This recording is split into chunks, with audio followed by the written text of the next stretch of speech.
تاریخ اس بات کی گواہ ہے کہ ہر دور کے اندر مسلمانوں کے اوپر ظلم و ستم کر کے ان کو اللہ کی وحدانیت اور ایمان سے غافل کرنے کی کوششیں کی گئی، لیکن حقیقت یہی ہے کہ جس کے دل میں خدا بس جاتا ہے وہ اپنا سب کچھ قربان کر کے بھی اپنے سچے رب کو کبھی نہیں چھوڑتا۔ فرعون کی بیوی جس کا نام حضرت آسیہ علیہ السلام تھا، آپ بادشاہ مصر رایان بن ولید کی اولاد میں سے تھیں، اور رایان بن ولید وہی بادشاہ تھے جو حضرت یوسف علیہ السلام کے دور میں بادشاہ مصر تھے اور حضرت یوسف پر ایمان لے آئے تھے۔ بتایا جاتا ہے کہ حضرت آسیہ علیہ السلام حسن و جمال میں بڑا کمار لگتی تھیں اور بادشاہ وقت کی بیوی تھیں، تو مال و دولت کی کوئی کمی نہیں تھی۔ یہ پاک دامن خاتون فرعون کو ناپسند کرتی تھیں، لیکن چونکہ فرعون اس وقت کے مصر کا بادشاہ تھا اور اس خوبصورت پاک دامن خاتون کے حسن و جمال سے متاثر ہو کر زبردستی نکاح کر لیا تھا، جبکہ حضرت آسیہ اور ان کے والدین کو اس نکاح سے خوشی نہیں تھی، لیکن حالات سے مجبور ہو کر حضرت آسیہ کے والدین کو یہ کڑوا گھونٹ پینا پڑا تھا۔ فرعون کو حکومت اور سلطنت اور کثرت مال کے نشے نے حد سے زیادہ مغرور بنا دیا تھا۔ اس کے نتیجے میں بنی اسرائیل کے لوگوں کو اپنا غلام بنا کر رکھتا تھا اور ان پر ہر طرح کا ظلم و ستم کرتا تھا۔ اس طرح دن گزرتے رہے، حتیٰ کہ وہ دور بھی آیا کہ جب حضرت موسیٰ علیہ السلام اور حضرت ہارون علیہ السلام اس دنیا میں تشریف لائے اور مصر کی سرزمین لا الہ الا اللہ کے صداؤں سے گونج اٹھی۔ اللہ تعالیٰ نے حضرت موسیٰ علیہ السلام اور حضرت ہارون کو دعوت حق دینے کے لیے بھیجا۔ اللہ کے ان پیغمبروں نے بنی اسرائیل کے لوگوں کو اللہ کی وحدانیت کی طرف دعوت دی اور جھوٹے خداؤں کی پرستش کرنے سے منع کیا۔ حضرت موسیٰ علیہ السلام نے فرعون کو طرح طرح کے معجزات دکھائے، مسلسل اللہ کی وحدانیت کا انکار کرتے تھے۔ اس کے باوجود حضرت موسیٰ علیہ السلام دعوت حق دیتے رہے، حتیٰ کہ وہ وقت آیا کہ جب فرعون حضرت موسیٰ کی اس تبلیغ سے تنگ آ گیا۔ فرعون کے دل میں آیا کہ کیوں نہ موسیٰ کو لوگوں کے سامنے جھوٹا ثابت کیا جائے۔ سوچ و بچار کے بعد فرعون نے ایک ایسا دن مقرر کیا کہ جس دن میں ایک بڑا میلہ لگتا تھا اور دور دراز سے لوگ وہاں آتے تھے۔ چنانچہ فرعون نے مصر کے تمام بڑے جادوگروں کو بھی بلایا اور حضرت موسیٰ علیہ السلام کے دعووں کو جھوٹا ثابت کرنے کا حکم دیا۔ جب میلے کا وہ دن آیا تو ایک وسیع و عریض میدان کو سجایا گیا اور فرعون اپنے حکومت اور غرور و تکبر کے نشے میں چور ہو کر اپنے تخت شاہی پر جا بیٹھا، اور کثیر تعداد میں لوگ آئے اور بڑے بڑے جادوگر بھی جمع ہو گئے کہ آج حق و باطل کا مقابلہ ہونا ہے۔ دوسری طرف حضرت موسیٰ علیہ السلام اور حضرت ہارون بھی تشریف لا چکے تھے۔ حضرت موسیٰ علیہ السلام کے چہرے پر نور کا جلال نظر آ رہا تھا۔ چنانچہ اس عظیم مقابلے کا آغاز ہوا۔ جادوگروں نے فرعون کی عزت کی قسم کھا کر اپنی جادو کی رسیاں اور لاٹھیاں میدان میں ڈالیں، اور دیکھتے دیکھتے وہ رسیاں اور لاٹھیاں سانپ بن کر زمین پر ریگنے لگی۔ ان سانپوں کو دیکھ کر پورے مجمع میں خوف پھیل گیا، لوگ ادھر ادھر بھاگنے لگے۔ ادھر فرعون اور جادوگر اپنی کامیابی پر خوش ہو کر تالیاں بجانے لگے، اور پھر اللہ تعالیٰ نے اپنے پیغمبر حضرت موسیٰ علیہ السلام کو اپنا عصا پھینکنے کا حکم دیا۔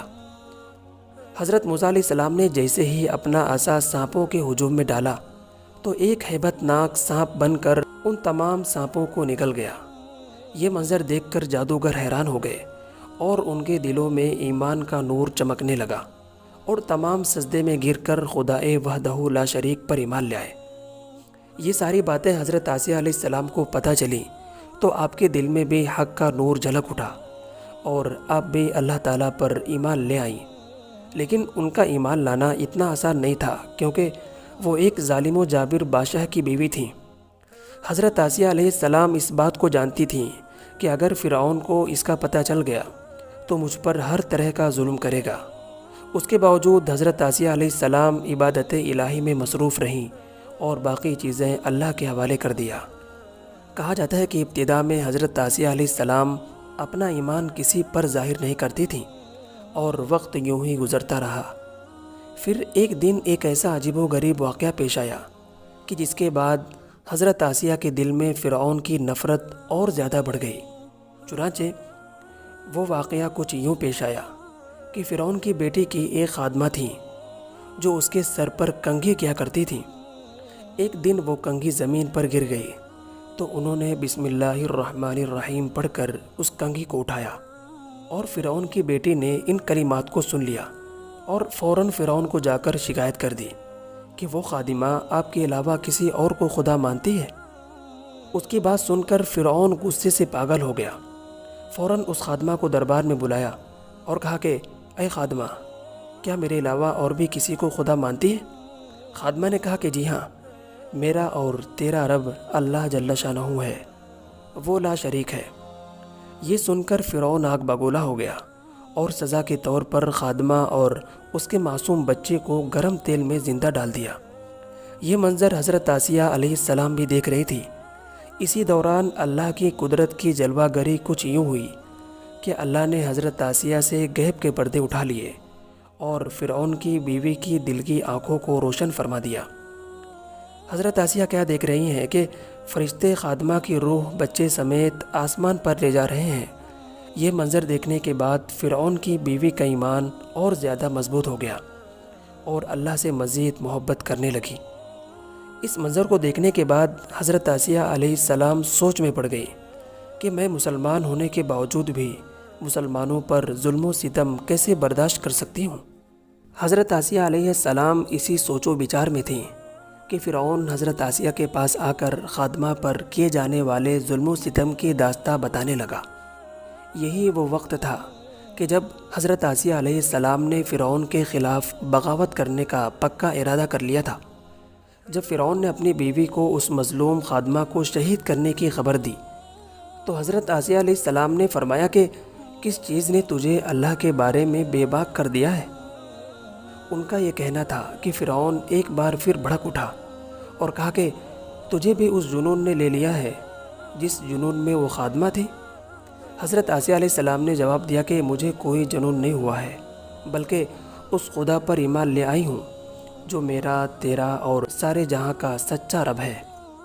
فرعون اپنی بیوی کی بات سن کر حیران رہ گیا اور پھر اپنی بیوی کو سمجھانے کی کوشش کرنے لگا اور حضرت آسیہ علیہ السلام کے والدین کو بلا کر دھمکی دینے لگا کہ اگر اس نے اس خدا کا انکار نہ کیا تو یہ بھی موت کا مزہ چکھے گی۔ چنانچہ حضرت آسیہ علیہ السلام کے والدین نے اپنی بیٹی کو تنہائی میں بلا کر سمجھانے کی کوشش کی لیکن ناکام رہے۔ حضرت آسیہ علیہ السلام کا ایمان بہت مضبوط ہو چکا تھا۔ آپ نے کہا کہ میں خدا وحدہ لا شریک کا انکار نہیں کر سکتی ہوں، وہ سچا رب ہے۔ جب فرعون کا یہ حربہ بھی ناکام رہا تو حضرت آسیہ علیہ السلام کو طرح طرح کی تکلیف دینا شروع کیا تاکہ یہ اپنے ایمان سے پھر جائے اور مجھے خدا مان لے۔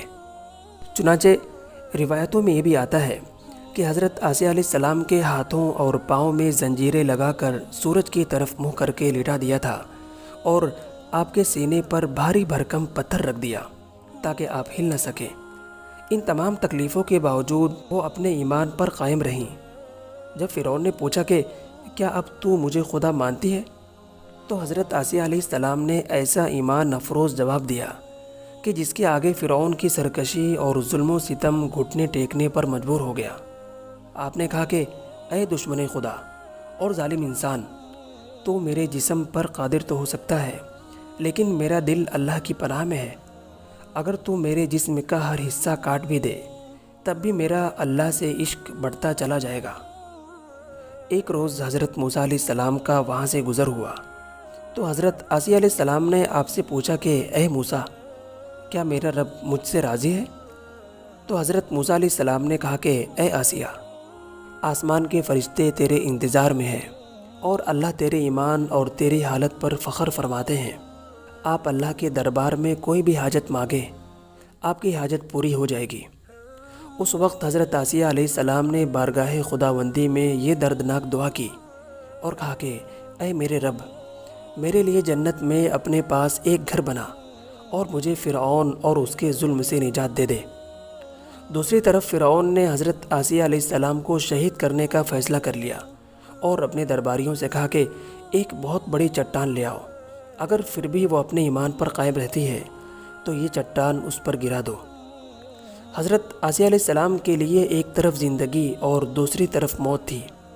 آپ نے آسمان کی طرف ایک نظر اٹھا کر دیکھا تو جنت میں اپنا ایک سفید موتیوں والا محل دیکھا، جس سے آپ کا ایمان اور بڑھ گیا، اور اسی حالت میں آپ کی روح پرواز کر دی جاتی ہے اور آپ کے بے روح جسم پر چٹان گرا دی جاتی ہے۔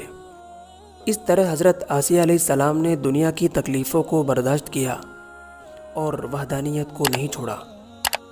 دعا کرتے ہیں کہ اللہ تعالی ہمیں بھی ایسا پکا ایمان کامل عطا فرمائے اور قرآن و حدیث پہ چلنے کی توفیق عطا فرمائے۔ آمین۔